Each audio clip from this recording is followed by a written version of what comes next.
안녕하십니까? 6월 23일 화요일 인도네시아 헤드라인 시작합니다. 첫 번째 소식입니다. 인도네시아 코로나19 확진자가 총 45,029명으로 늘어났으며 이 중 사망 2,429명, 완치만 7,883명으로 집계되어 5.4%의 치사율을 보이고 있습니다. 여전히 일일 신규 확진자는 1,000명 수준을 유지하고 있으며 동남아시아 국가 중 가장 많은 확진자 및 사망자가 발생하였습니다. 하지만 검사 장비 부족으로 아직도 적은 검사 수를 보이고 있어 확진자 급증에 대한 우려가 나오고 있습니다. 지금까지 인도네시아에서 한국인 확진 판정 사례는 없었지만 지난 18일 우리나라에 귀국한 한국 남성이 부산에서 확진 판정을 받았습니다. 해당 남성은 31세로 거주하는 교민은 아니며 1월 30일부터 인도네시아에서 근무하다 복귀한 엔지니어로 확인되었습니다. 그는 봉부자바의 발전소 현장 근무자였으며 무증상 상태였던 것으로 전해졌습니다. 인도네시아 재무부는 코로나 사태로 인해 2분기 성장률이 3.1% 감소할 것으로 전망하였습니다. 재무부 장관은 대규모 사회적 제한이 경제 성장에 심각한 영향을 미쳐 2분기 경기 위축이 발생해 경제 성장률이 마이너스 영역으로 떨어질 것으로 예상했습니다. 이러한 경제 상황 속에서 인도네시아 시민들은 코로나19 감염에 대한 두려움보다 경제 위기에 대한 두려움이 더 큰 것으로 나타났습니다.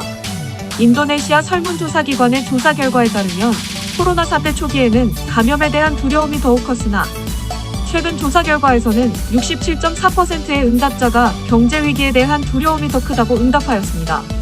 이러한 경제 위기 때문에 인도네시아는 뉴노멀을 표방하며 빠르게 일상으로 복귀를 시도하고 있습니다만 이에 따라 범죄율도 빠르게 증가하는 추세입니다. 인도네시아 경찰국에 따르면 뉴노멀이 적용된 후부터 범죄율이 40% 정도 증가하였다고 발표하였습니다. 범죄 종류는 절도와 횡령이 가장 많았으며 범죄율이 높아진 이유로는 저소득층의 경제적 빈곤과 뉴노멀로 인한 사회활동이 늘어났기 때문이라고 설명하였습니다. 한편 인도네시아 무역부는 코로나 사태로 인해 금지시켰던 마스크 수출을 다시 허가하였습니다. 이는 국내 수요량은 충분히 확보한 것으로 평가되고 수출을 통한 경제 활성화가 목적이기 때문입니다. 이에 따라 마스크와 원자재, 방호복, 외과용 가운 등은 수출이 가능해졌으며 온라인을 통해서 무역부의 사전 수출 허가를 받아야 합니다. 다음 소식입니다.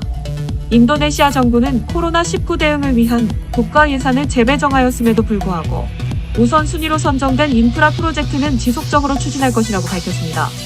인프라조정부 차관은 인프라 프로젝트가 공공의 일자리 창출을 더욱 촉진하기 때문에 코로나 사태로 인한 높은 실업률에 도움을 줄 수 있다고 주장하였습니다.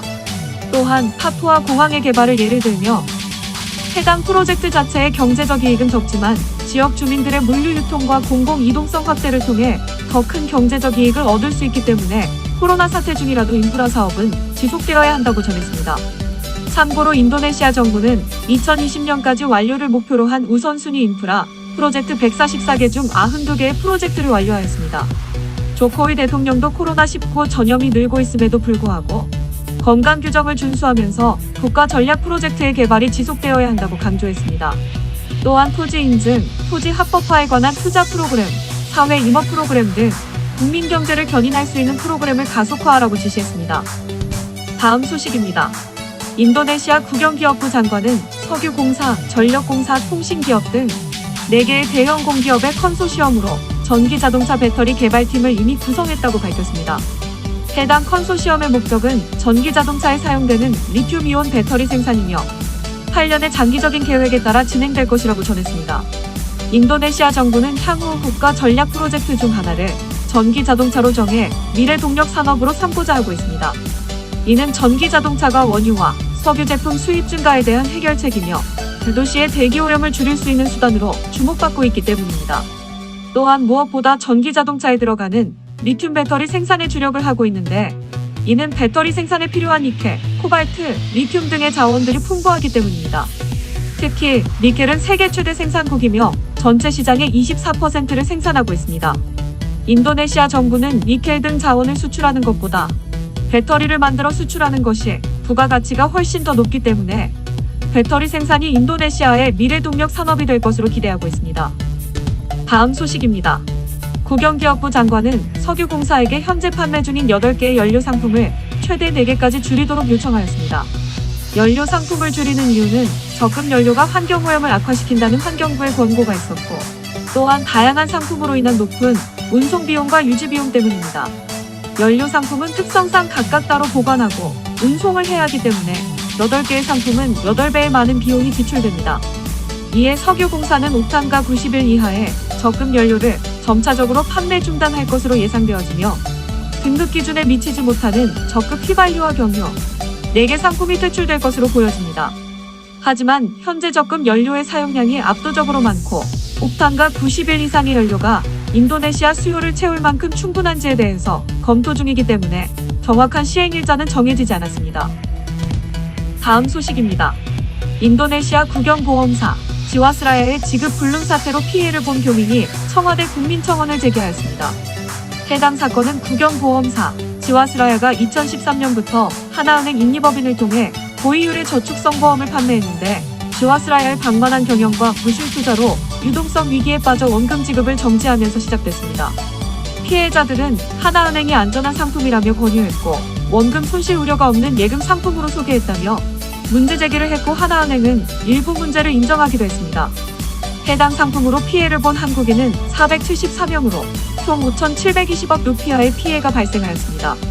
하지만 1년 8개월이나 지났지만 해결의 실마리가 보이지 않고 인도네시아 금융당국이 구제할 것이라는 계획도 코로나 사태가 발생하면서 모든 예산이 코로나 대응에 투입되고 있자 국민청원을 올리게 된 것입니다. 청원인에 따르면 하나은행은 계약상 문제가 없다고 일관하고 당시 담당 행장을 퇴사시킴으로써 꼬리 자르기를 했다고 주장하였습니다. 이어 지난해 한인 기업의 임금체불 문제에 대해서 우리나라 정부가 적극적으로 해결하면서 해당 문제에는 미온적인 대처를 한다며 우리나라 정부는 인도네시아 노동자의 임금은 중요하고 자국민 재산은 중요하지 않은 거냐고 덧붙였습니다. 해당 청원은 현재 1,800명 이상의 동의를 얻은 상태입니다. 다음 소식입니다. 롯데리아가 코로나 사태를 극복하지 못하고 인도네시아 시장에서 9년 만에 완전 철수하게 되었습니다. 롯데 측에 따르면 롯데리아는 오는 29일 인도네시아의 17개 매장을 영구 폐업하기로 결정하였습니다. 롯데리아는 2011년부터 자카르타에 1호점을 개장한 뒤 그동안 엔젤리너스 커피를 포함해 최대 35개의 매장을 운영해왔습니다. 하지만 KFC와 맥도날드 등 글로벌 프랜차이즈 브랜드가 인도네시아 패스트푸드 시장 대부분을 선점하고 있어 롯데리아는 점유율 1%를 넘지 못하고 고전하였습니다. 롯데 측은 코로나 사태가 결정타가 되었다며 3개월 가까이 모든 영업이 중단되어더는 버티기 힘들었다고 전했습니다. 특히 롯데그룹 본사 차원에서 대규모 구조조정을 단행하고 있는 시점에서 롯데리아 인도네시아의 추가 투자가 힘들다는 판단이 나온 것으로 보여집니다. 다음 소식입니다. 곧 귀임을 앞두고 있는 김창범 주 인도네시아 대사는 6월 25일 오후 2시에 미래를 함께 만들어 나가는 우리의 파트너 인도네시아라는 제목으로 온라인 특별 강연을 진행합니다. 해당 강연은 서울대, 서강대, 전북대의 세계동남아 전문연구사업단과 동남아학회가 함께 주최하며 화상회의 프로그램인 줌을 통해 온라인으로 진행됩니다. 이번 강연에서 김창범 대사는 지난 2년여 동안 수행한 일들과 코로나 상황을 겪으면서 한국과 인도네시아 양국 간의 협력과 양국 관계의 미래를 진단하는 시간을 가질 예정입니다. 또한 오픈 카톡방을 통한 질의응답 시간도 준비되어 있어 보다 알찬 강연이 될 것으로 예상됩니다. 하지만 해당 강연의 원활한 진행을 위해서 참석 인원은 총 100명으로 한정하였으며 한국에서 50명, 인도네시아 교민 중에서 나머지 50명만 접속할 수 있습니다. 이에 사전 신청을 해야 참석이 가능하며 참석을 희망하시는 교민분은 하단의 댓글창의 링크를 확인하시기 바랍니다. 시청해주셔서 감사합니다. 다음 시간에 뵙겠습니다.